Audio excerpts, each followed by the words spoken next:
March Madness 2015, and on day one out of the round of 32 from the West region, we had the 5th seeded Arkansas Razorbacks versus the number 4 seeded North Carolina Tar Heels. And what a game this was. It was close in the first half.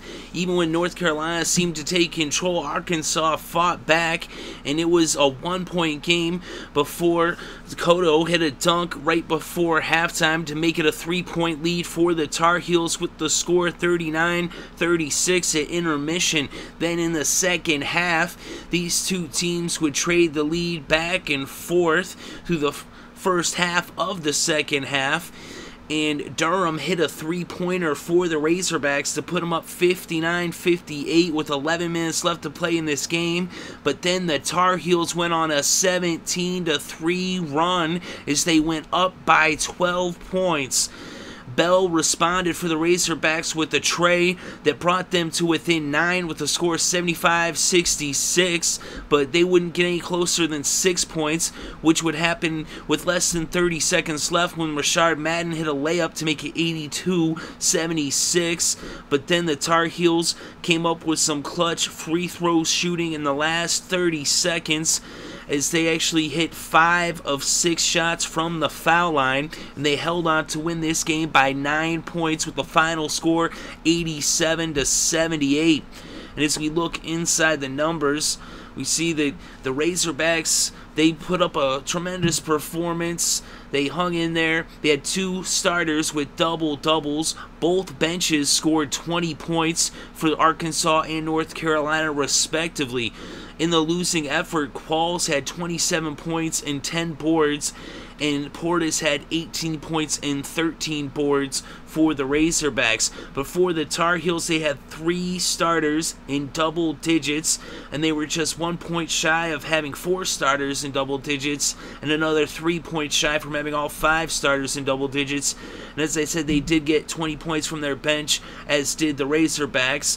And it was Nate Britt who had 10 points off the bench for the Tar Heels, along with 4 rebounds, an assist, and a steal. But for the starters, Marcus Page had 22 points, 5 boards, and 5 steals. Justin Jackson had 16 points, 3 rebounds, and an assist, and 2 steals.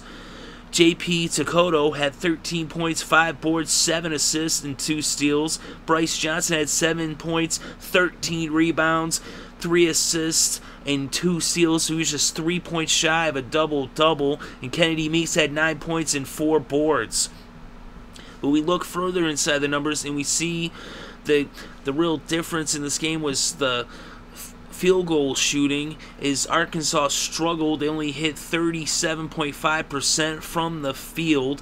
They did have 81.5% from the free throw line, which was just slightly better than North Carolina, who had 78.4%, although the Tar Heels hit 7 more foul shots as they went to the line 37 times in this game. But it was pretty tight otherwise statistically. But it was just a matter of the Tar Heels.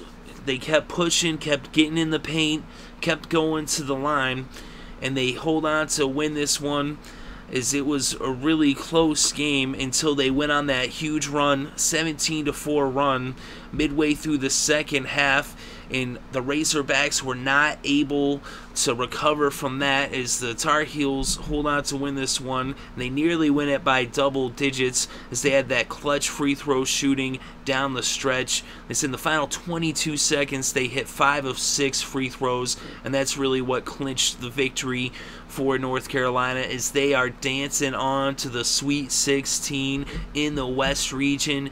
They will be waiting to see who wins the game between Wisconsin and Oregon tomorrow on March 22nd. That will be happening around 7:45 p.m. Eastern time, so keep an eye out for that. We will keep you updated on the status of that game. But either way, North Carolina moving on to the Sweet 16. They will be playing this Thursday, March 26th, and I believe that will be in LA. We will be bringing you coverage of that game. But as for this game here in the round of 32, North Carolina is victorious with the final score: North Carolina 87, Arkansas 78.